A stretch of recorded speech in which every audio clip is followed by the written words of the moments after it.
الحمد لله الذي خلق الموت والحياة ليبلوكم أيكم أحسن عملا وهو العزيز الغفور والصلاة والسلام على رسول رب العالمين محمد المصطفى وعلى آله الطيبين الطاهرين واللعنة الدائمة على أعدائنا وأعدائهم إلى قيام يوم الدين. صلوات اللهم صل على محمد وآل محمد. اللهم صل على محمد وآل محمد.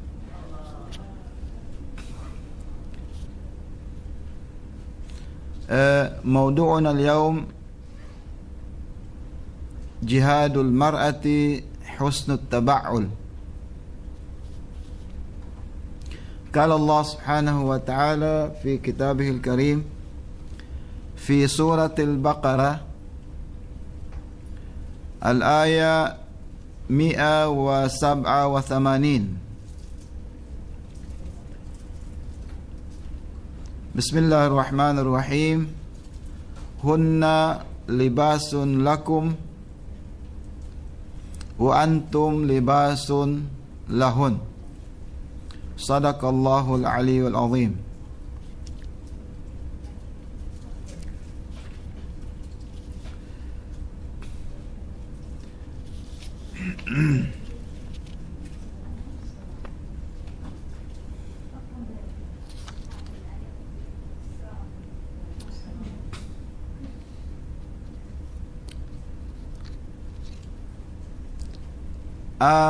Ang topic natin ngayon ay jihadul mar'ah jihadul mar'ah husnut taba'ul.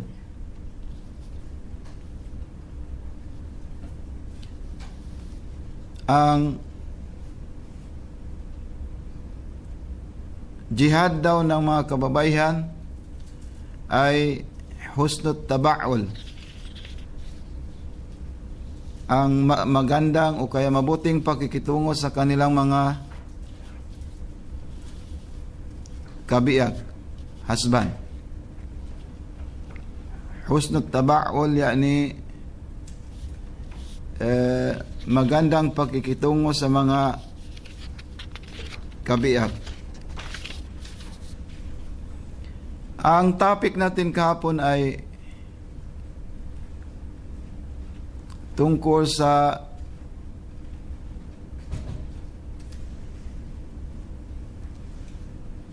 nabanggit natin kahapon ay tungkol sa hukuk o kaya karapatan ng bawat isa. Karapatan ng lalaki sa babae, karapatan din ng babae sa lalaki. Itong topic natin ngayon ay sa isang side lamang. Husnut taba'ul. Wa alaikumussalam wa rahmatullah. Ano ang gagawin ng babae sa kanyang husband? Parang similar lang ng topic natin kahapon. Unang-una ang ayat o kaya verse ng Quran para dito tayo magsisimula, matatagpuan sa Suratul Baqarah al-aya verse 187.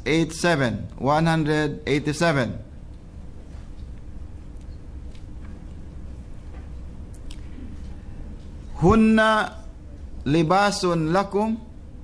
Ang mga kababaihan, hunna, ang mga kababaihan o kaya mga asawa. Ang sinabi dito ay hunna. Ibig sabihin yung asawa ng mga lalaki, kalalakihan, libasun lakum ay pananamit ng mga kalalakihan, damit ng kalalakihan. Libas yani garment, damit, no? Wa antum, ang mga kalalakihan naman ay libasun lahunna, ay damit din ng mga kababaihan. So, what a beautiful statement that the husband and wife become garment, no? Garments ng bawat isa.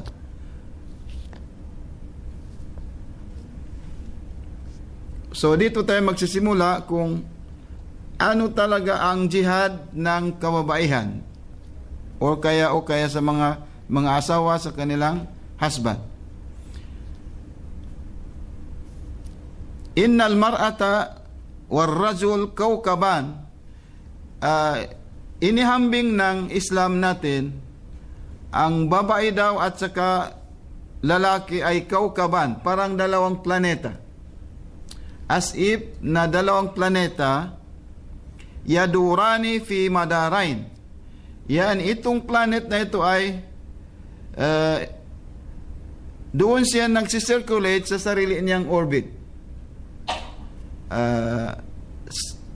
Ang planeta na ito ay nagsisirculate, umiikot sa kanya-kanyang orbit.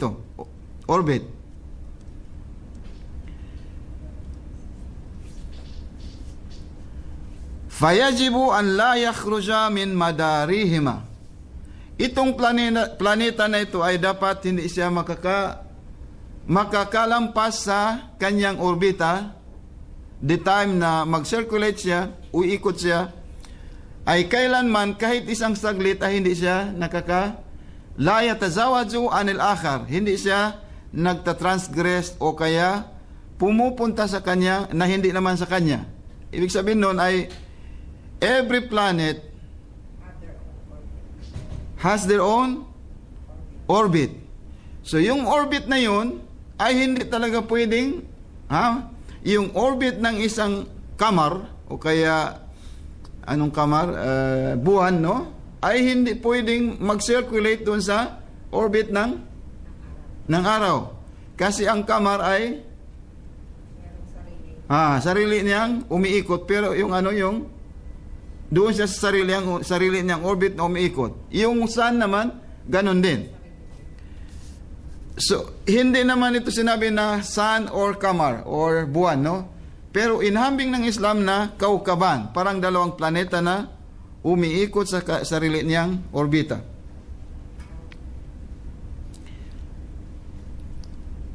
Sabi ng Allah subhanahu wa ta'ala, "Las-samsu yanbaghi laha an tudrikal qamara wala layla sabiqun nahar wa kullun fi falaki yasbahun." Sabi ng Quran, yung inihambing na dalawang kaukab, sabi niya, hindi talaga pinahihintulutan na maaabot ng araw ang buwan. Ibig sabihin doon, hindi talaga makakapunta ang buwan doon sa kamar, sa araw o kaya sa araw sa buwan. At gayon din na ang gabi hindi niya malalampasan ng araw. Kailanman hindi niya maabutan. Okay. Anong ibig sabihin noon? Mamaya inshallah explain natin. Wa kullun fi falaki yasbahun. Ang bawat isa sa kanila ay may sariling obligasyon. So, inihambing pala ng Islam ang dalawa, lalaki at sa babae ay dalawang kaukab. Ibig sabihin doon, ang bawat isa sa kanila ay may sariling obligation. May sariling role na dapat gampanan ng isa. Isang saglit lang na mawawala ang circulation ng isang kaukab, makakalampas sa kanyang orbita, ay magkakaroon ng disorder. Magkakaroon talaga ng disorder. Ibig sabihin doon, ang bawat isa sa human being ay may kanyang sariling obligasyon. So yung obligasyon na yon, dapat ikaw talaga you have to manage it. Huwag mo nang tingnan ang ibang tao. Huwag mong tingnan ang ibang kaukab na hindi mo naman makakayang abutin. Di ba? So maganda ang komparasyon na binigay ng Quran tungkol sa lalaki at sa babae. Okay. Fashartul asasi li sa'adati kulli min al-mar'ati war-rajul. Sabi niya, ang tagumpay ng bawat isa sa kanila, babae at saka lalaki, wa fil hakika al-mujtama al-insan, at sa kabuuan yun ay yung society ng Islam. Yani ang tagumpay ng Islam ay nanggagaling sa dalawang nilalang na ito, o dalawang kaukab na ito. At yun ay babae at saka lalaki. Okay. So dito nagsisimula, sabihin natin na, kasi sabi ng Quran kanina, hunna libasun lakum. Ang babae daw, ang asawa ay libas, damit ng lalaki. Ang lalaki naman ay damit din ng babae. Okay? So, sabi ng Allah subhanahu wa ta'ala rito, anong ibig sabihin ng ang isa damit ng isa? Ang isa naman ay damit ng nauna. So, meron tayong specific function na kung saan ay dapat ang isa sa atin ay gampanan niya ang kanyang role na yon. At yun ang sabi ng Rasul sallallahu alaihi wasallam. Sabi niya, isang araw, mayroon isang babae na nagtanong sa Rasulullah. Sabi niya, Ya Rasulullah, ano ba talaga ang obligasyon na nasa balikat ng isang babae sa isang lalaki? Yun ang tanong ng isang babae sa Rasul sallallahu alaihi wa alihi wasallam. Ang sagot ng Rasulullah, an tuti'ahu wala ta'siyahu. Ang sagot ng Rasulullah, sabi niya, unang-una,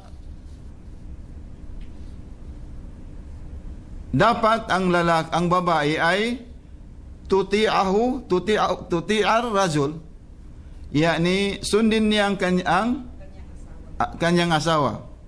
Hasan. Wala ta'siyahu, at saka hindi niya dapat suwayin. Isa yan sa malaking obligation ng babae sa lalaki. Wala tatasaddaka min baitihi illa biiznihi. Ito ang mahirap din. Sabi ng Rasulullah, hindi ka daw dapat na magbigay ng anumang charity, kung walang pahintulot ang kanyang husband. Meron, is it ginagawa ba natin yon? Meron nga per experience, no? Meron mga tao na nagbibigay ng charity dahil pamilya niya yon. Okay? Dahil pamilya ng babae, tatay ba o nanay ba o kapatid ba, whatsoever. Tapos kung minsan itinatago pa sa kaalaman ng kanyang asawa. Is it obligatory for her to give that such charity to the family, to her family, or papaano?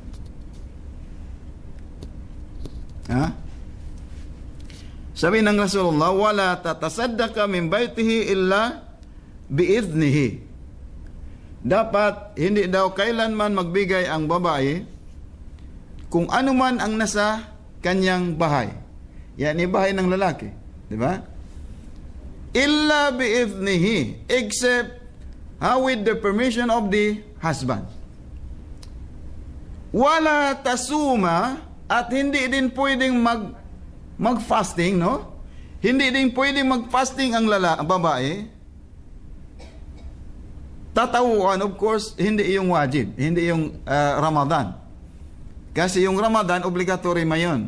So, sinabi nito ng Rasulullah, wala tasuma tatawuan. tatawo yan ni recommended yung fasting na sunnat. Yan every month. It is recommended kung gusto mong ma-elevate ang iyong status o station sa paningin ng Allah. Every month meron tayong 3 sunnat na fasting. Or just 1. Isa lang. Yun. Pero kung hindi mo magawa, wala ding problema. Okay. In other words, you are doing worship to Allah, but how come na hindi yung tatanggapin ng Islam, hindi yung tatanggapin ng Allah, except with the permission of the husband. But yung na yun, yung halimbawa Ramadan, walang exempted. Walang exempted. Kahit hindi ka hindi ka kukuha ng pahintulot sa asawa, walang problema.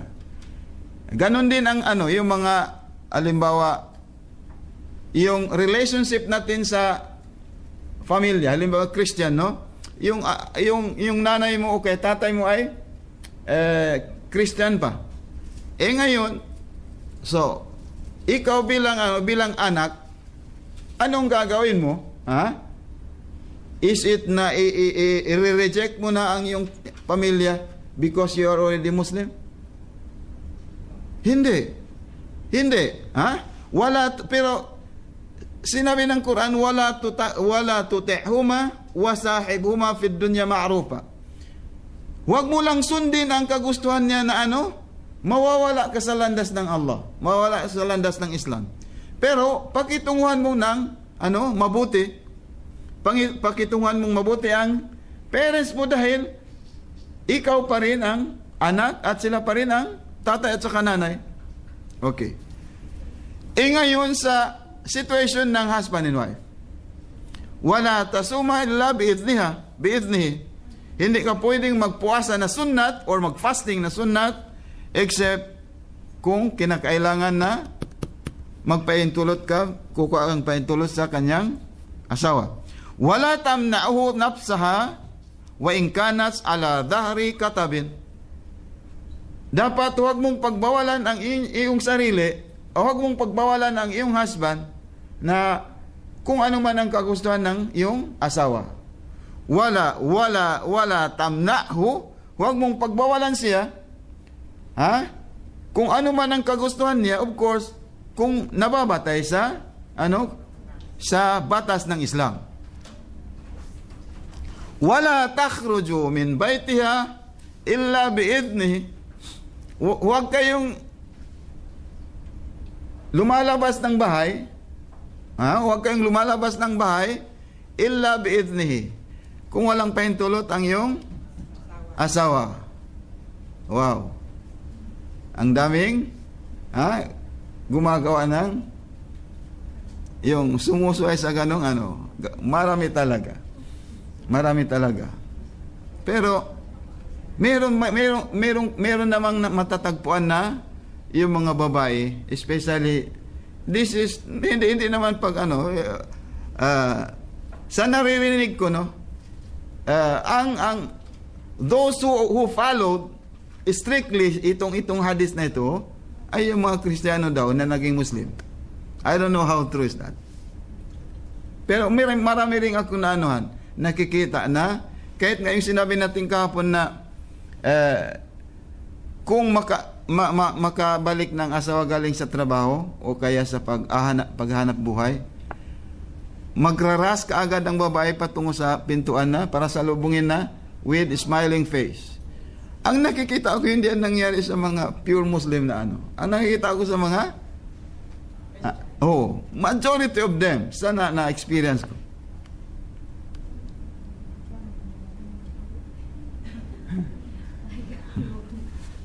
Wala takhruju min baytiha illa bi'idni. Wa in kharajat bighairi idnihi la'anatha malaikatu samawati wa malaikatu al-ard. Kung halimbawa nagkataon na umalis siya ng bahay na walang pahintulot, ano ang mangyayari sa kanya? She is cursed by all the angels sa taas ng langit at saka sa lupa. wa malaikatul ghadab wa malaikatul rahman hatta tarji'a ila baitiha. Yani yung pag-alis mo na yon, kung nagkataon la sa mahalla, huwag sana mangyari na nadisgrasya yung babae, ha? Ibig sabihin, ang pagbalik niya sa Allah subhanahu wa ta'ala ay nasa, ano siya? Nasa labas ng Islam. Ibig sabihin doon, nandoon ang ghadab o kaya yung ang Allah subhanahu wa ta'ala at sa mga malaikat ay nagagalit sa kanya. So, paano naman kung halimbawa in my case, nandoon ang malayo yun. Ang ginagawa nila ay gaya ng ginagawa, what is happening to us, ang ginagawa yun, naunan, naghihingi kagad ng pahintulot ang babae. So, depende na yun sa babae in the absence of the husband. Dahil ang sinabi doon, hunna libasun lakum. Okay? Wa antum libasun lakunna. Lahon na. Ang babae ay damit ng lalaki. Okay. With the absence of the husband, anong mangyayari sa kanyang asawa? So of course, kahit mayroon ng paintulot ang husband sa asawa, dapat siya pa rin ang control ng kanyang sarili. Nandoon pa rin ang dapat pag-iisip sa kanya. Dapat hindi niya gagawin ang bagay na yung magiging dahilan na destroy ng dignity ng kanyang pamilya. Ganun man yun. At dapat maingat ang babae sa kanyang sarili para hindi magkakaroon ng kanyang yung mga bagay na magiging ikakasway niya sa batas ng Islam. Okay din, hindi naman yun yung pagbabawa na yun, mahigpit na lang ang Islam. No. Because ang Islam ay after sa dignity ng bawat isa. No? Yun talaga. Kaya nga, ang Islam natin ay pinaghijab kayo, binihisan kayo ng bihis na yung makikita doon ang kagandahan ng Islam at makikita doon ang beauty ng Islam. Dahil yung dignidad na yun talaga ang pinakamalaga sa ating relihiyon. So yun, halimbawa, umalis ang lalaki, dapat, yung asawa ko nga doon, last 2 days, tumawag pa siya, mag-attend daw ng wedding, ng kanyang, kamag-anak ko. Sabi ko, sana, may pahintulot naman ako sa'yo. Sabi niya, hindi, kasi hindi kasama sa, hindi yung kasama sa mga bagay na inanok sa'yo. So, ang Islam natin ay kung susunod lang tayo sa batas natin ay inshallah subhanahu wa ta'ala walang mangyari masama. Halimbawa, yung sinabi natin na ang kamar at saka yung kaukab na yun, yung planeta na yun ay sa kanyang sarili na umiikot. Ibig sabihin doon, yung obligation mo, yun ang dapat kinakatakutan ng bawat isa sa atin. Huwag kang matakot sa ibang tao dahil tao rin siya, gaya mo. Pero ang dapat ang katakutan natin ay ang sarili nating na makagawa ng kasamaan, kasalanan. Yun.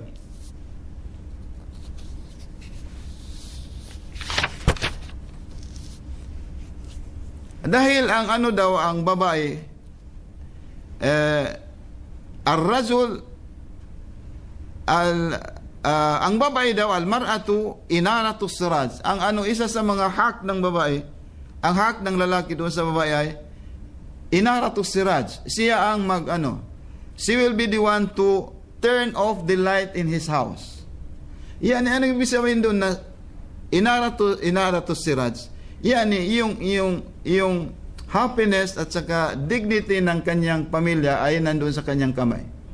Isa yun sa philosophical meaning ng hadith na to. Kung yan natin sa yung nangyayari, ikaw mismo ang ikaw patay, ikaw ang magbukas ng ilaw sa yung bahay, yung tahanan. Wa islahut ta'am, of course, obligation ng kuwan na kayo ang magluluto, hindi yung lalaki. Pero marami akong nalalaman na yes. Dalawa sa staff ko sa madrasa, mas marunong pang lalaki sa babae na magluto. Kawawa din naman, nakakaya yun. Mamaya, maano rin kayo, maliligaya, maging masasaya rin kayo dahil mayroon doon mayroong hadis doon. Ito yung sinabi ko kapon na wa antas takbilahu inda babi baitiha. Ayan. Dapat ang babae daw ay salubungin talaga ang kanyang husband. Paano naman kung Tapos yung babae yung mukha niya pagbukas niya natin doon, ginagawa nga sa nangyayari kung halimbawa yung mga dalawang tahanan, no? Dalawang tahanan yan. Dalawang tahanan, tatlo. Ayan.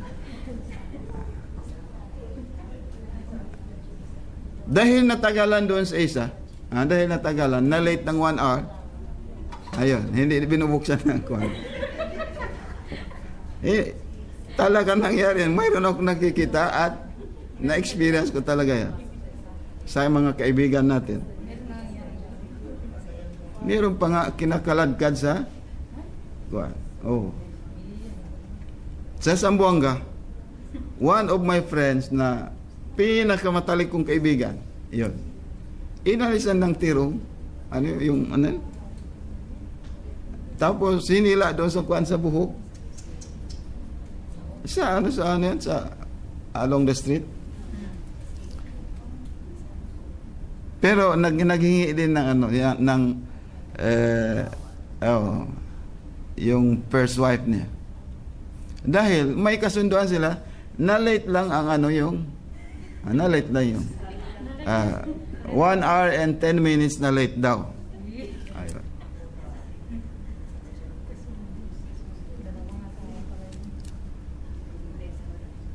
At saka wa in tuqaddima ilayhi tasat wa al-mindil. Yung sinabi ko kahapon na pero hindi naubos, yung dapat dalhan mo siya ng yung towel at saka yung paghugasan ng kuan. Kaya rin halimbawa kung mayroong bagong kasal, no, isa sa mga sarat o kaya condition na magiging masayahin ang tahanan, kung halimbawa mayroon sa inyong magkakasal na bago, may mag-asawa na halimbawa, yung mga single pa dito, marami, no? Kung papasok kayo ng bahay, papasok ng bahay ng lalaki, waalaikumsalam. Papasok sa bahay ng babae, kukuha ang husband or family ng husband ng tubig, yung planggana na maliit, tapos huhugasan niya ang paa ng babae at iano yun doon sa pintuan ng bahay. Anong tawag doon? Ihagis o itatapon doon. At yun daw, ang batayan doon ay madaling papasok ang rizki, mga blessings. Dagawin niyo yun, inshallah, kung meron na kayong napupusuan. Huwag ninyong kalimutan.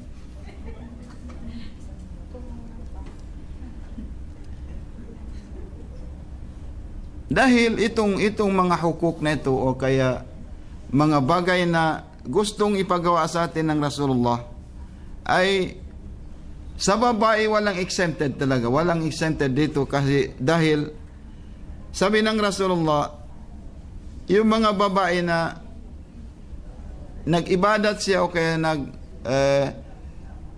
nananampalataya sa Allah, akala nila nagawa na nila ang kanilang obligasyon. Pero sabi ng Rasulullah, la yu'addil mar'atu haqqullah hatta tuaddi haqqu zawjiha. Hindi nila magagawa ang obligation ng bilang mu'mina sa Islam, kung hindi nila sinusunod ang ang obligation nila sa kanilang pamilya o sa kanilang asawa. Dahil ang sabi ng Rasulullah, al-jihadul mar'a husnut taba'ul. Sabi ng Rasulullah, ang holy war daw ay obligatory sa Muslim, hindi ba? Obligatory ang jihad sa Muslim kung mayroong mayroong invaders na pumapasok sa ating bansa. Okay. Ang holy war ay hindi lang lalaki ang hindi lang ang obligation ng jihad ay hindi lang para sa mga lalaki. Kasama rin ang babae. Okay? Sabi ng Rasulullah, galing sa Imam Bakir alayhi salam, Inna Allah Azza wa Jalla kataba ala rijal al-jihad. Sabi ng Rasulullah, ang Allah subhanahu wa ta'ala daw ay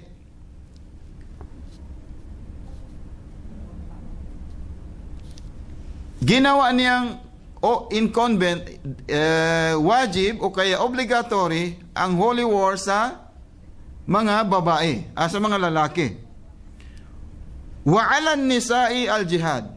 Hindi lang pala lalaki ang may karapatan na mag-jihad. Kasama ang mga babae. So, pero yung jihad na yon, holy war na yon, is it talaga na sasama ka sa butter pan? Magdadala ka ng, yung barrel? Gaya ng ginagano, side by side with the men? Or, paano ba yun? Ano ang jihad ng babae na sinabi natin sa unang topic? Nasabi ng Rasulullah, wa 'alan nisa'i al-jihad, meron ding jihad sa mga kababaihan.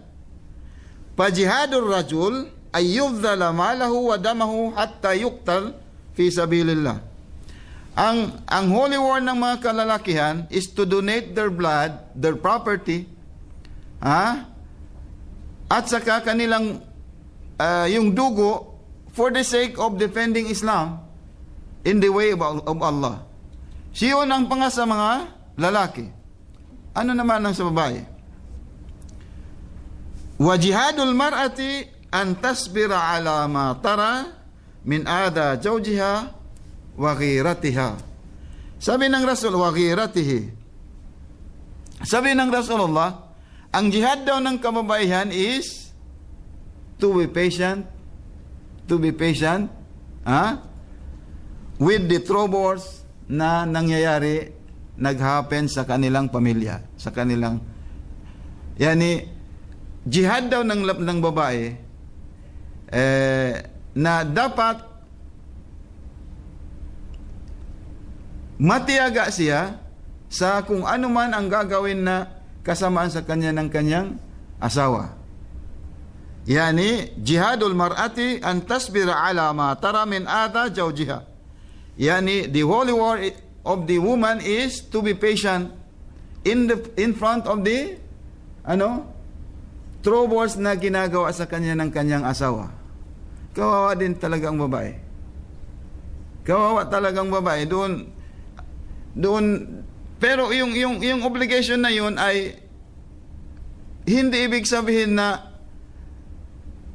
the woman is deprived of their own right. Hindi. Kasi by nature, ginawa ng Allah subhanahu wa ta'ala ang babae, para maging gabay, katulong ng kanyang asawa. Pero it doesn't mean na i-deprive talaga ng lalaki ang kanyang asawa. Dahil sinabi ng Rasul sallallahu alaihi wa alihi wasallam, hindi daw Muslim ang lalaki yung nananakit ng kanyang asawa. Sabi ng Rasulullah, man daraba imra'atan bigayri haqqin, kung sino man daw ang daraba, pinapalo niya ang babae bigayri haqqin, na wala namang karapatan na paluin, walang dahilan na papaluin niya, fana khasmuhu yawmal qiyamati. Sabi ng Rasulullah, ako ang magiging kalaban niya sa kabilang buhay. Ako ang magiging kalaban niya sa kabilang buhay. Wala tadribu nisaakum. Huwag ninyong paluin ang mga kababaihan. Yes. Halimbawa, ang babae dapat matiyaga at sabihin natin, patient sila sa pang-aasal ng kanilang asawa. Pero it doesn't mean na i-deprive naman nila ang kanilang sarili sa katotohanan. So, bihira lang yun actually. Bihira lang. Ang gumagawa ng ganyan, yung mga taong wala talagang pinag-aralan sa Islam. Wala tadribu nisaakum faman darabaha bigayri haqqin fakad asallahu wa rasulahu. Kung sino man daw ang lalaki na pinapalo nila ang kanilang asawa, fakad asallah. Nakagawa na sila ng malaking kasalanan sa Diyos at sa Rasul sallallahu alaihi wa alihi wasallam. So, ang babae, gaya ng sinasabi natin na hunna libasun lakum, hindi ibig sabihin ang damit kung kailan na hindi mo na kailangan tinatapon. Hindi yun. Ibig sabihin noon, kinaya yun. Ibig sabihin noon ay ang babae dapat ay alamin niya ang kanyang karapatan bilang babae. Ano ang obligation niya sa kanyang asawa? At ganun din ang lalaki. Dapat alamin din niya ang kanyang obligation para magampanan nilang dalawa ang what is kailangan sa kanilang pamilya. At yun ay magdudulot sa kanila ng prosperity and happiness dito sa dunya, kasali na doon sa kabilang buhay. So, damit ng isa ang isa. Magmean pa yun ay na hindi din pwede rin na ang lalaki ay tumulong sa kanyang pamilya, asawa. Pero hindi naman pwede na nandoon ang lalaki na naglalaba, gaya ng nakikita ko, nandoon ang babae na nanonood ng television. Oo, nakikita ko rin yan. Kasi yung mga hadis, alam mo yung binabasa ko, tumatawa talaga ako. Sabi ko, subhanallah. Parang sinasadya na yung nakikita ko. Yun din ang inalilecture ko ngayon. Marami akong nasaksihan na dahil na kung minsan bumibisita ako sa kanila, those are my some of them are my staffs in the madrasa. Tawag ako ng tawag, hindi pala sumasagot. Nung makita ko nandun doon, naglalaba. Tapos yung asawa niya, nandoon, nanonood, tapos lumuluha pa sa katatawasan dahil makuha. Pwede rin yun na tulungan mo ang iyong asawa. Dahil malaking gantimpala ang makukuha ng babae, lalaki. Sabi ng Rasul sallallahu alaihi wa sallam, yung babae, yung lalaki daw na tumutulong, instead of yadribuha, instead of papaluin ng lalaki ang kanyang asawa, sabi ng Rasulullah, kung sino man daw ang tumutulong sa kanyang asawa, isusulat yun ng Allah subhanahu wa ta'ala na para ang reward, ang gantimpala ay parang namatay ka na sa fi sabilillah, parang shahid. Kasyuhada fi sabilillah, para kang shahid. At yung shahid na yun katumbas ng gantimpala ng 1,000 shahid. 1,000 shahid na namatay para sa pagdepensa sa Islam. At para kang sabi niya nakapag-ibadat o nakapagsamba ng 1 year, every night nagsasambahayan ka o kaya nagpipray ka, nagdarasal ka ng night vigil. Kung tinutulungan mo yung asawa sa anumang bagay na dahil merong yang arrangement, gaya ng arrangement ng Imam Ali at saka Fatima, ang lahat ng gawaing bahay, ang boss ay sino? Lalaki, ay babae. Ang boss naman para sa gawaing sa labas ay lalaki naman.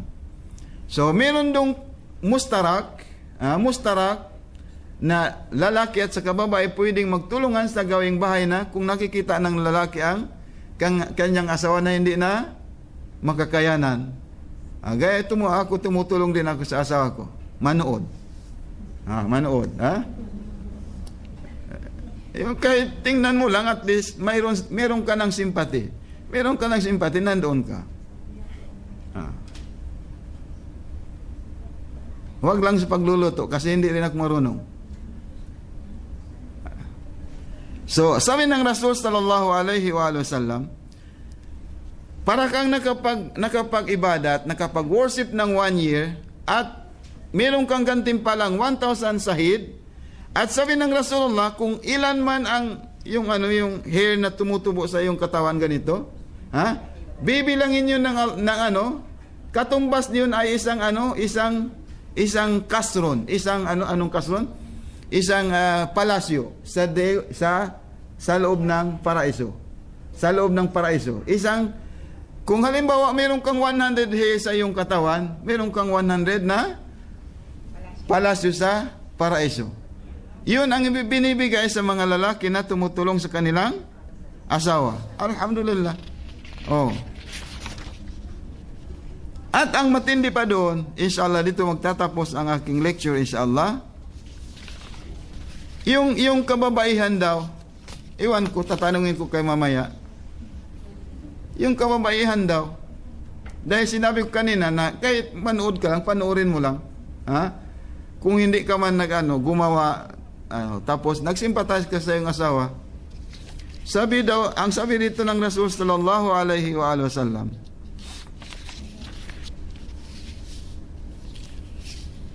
isa sa mga bagay na hindi talaga malilimutan ng asawa sa kanyang husband. Ewan ko how true is this, pero naniniwala din ako, inshallah. Sabi ng Rasul sallallahu alaihi wa sallam,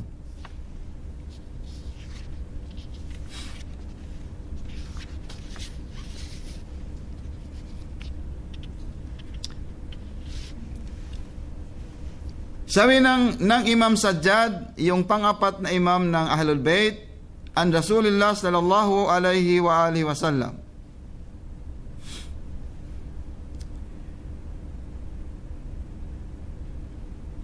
ito ang sinabi ng Rasulullah sa Imam Ali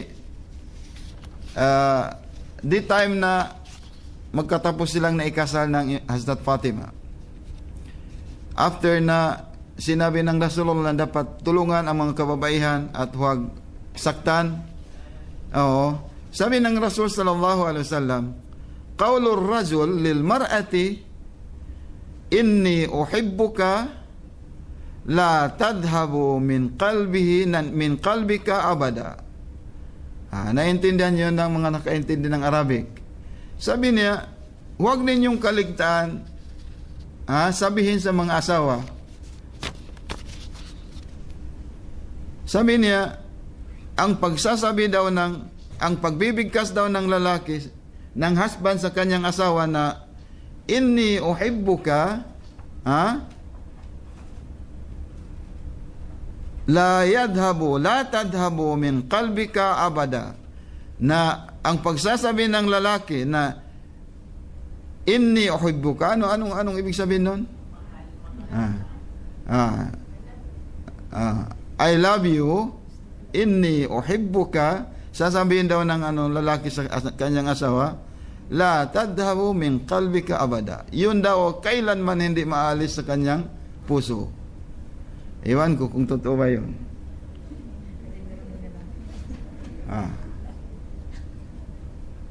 Ako minsan lang ako nagsabi sa asawa ko. Mahihain talaga ako. That was 1983. Tapos nagkasal kami after 3 years. Pero yun lang. Minsan ko rin siya nakita. Minsan ko rin nakita, minsan ko rin sinabi.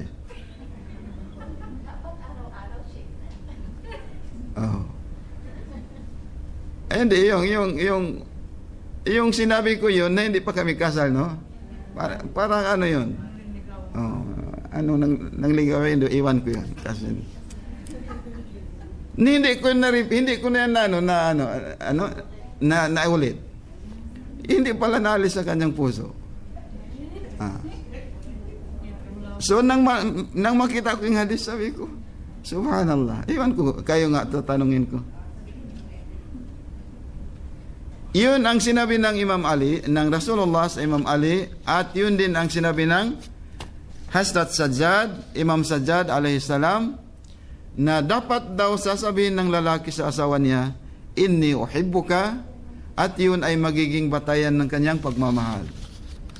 Kahit dahil ano yun, yung mga taong halimbawa naniniwala sa Allah, hindi yung plastic siguro. Kasi kung sasabihin niya, alam niya na yun, may naka-message sa kanya, mayroon nagre-record. Kung sinasabi na sinungaling, then he will be responsible in the day of judgment. So ang ibig sabihin ng na ito, hadis na ito, yung totoong love talaga, ang pagmamahal na yun, dapat tulungan mo yung asawa. Huwag pabayaan, at huwag paluin, at huwag payakin. Huwag suntukin. Ahsan. Dahil after susuntukin mo, o kaya papaluin mo, after on, pagkatapos nun, mahiya ka rin, nakakahiya na, sabihin mo, tatawagin mo sa kwarto, halika na. Nakakahiya din yun. Yung mga tao walang konsensya ang gumagawa ng ganon. Kaya nga, kayo mga wala pang asawa, dapat piliin nyo talaga yung magiging ninyo, inshallah. At yung mga naman, yung mga alhamdulillah, yung mga may asawa na, i-share ninyo sa kanila ang nalalaman natin, inshallah. Hanggang dito na lang, inshallah. At kung mayroon kayong question, marami pa akong ibibigay sa inyo na matatawa kayo siguro, inshallah. Walhamdulillah Rabbil Alamin. Wa sallallahu ala Muhammad wa alihi at-tahirina. Salawat. Allahumma salli ala Muhammad wa ala Muhammad.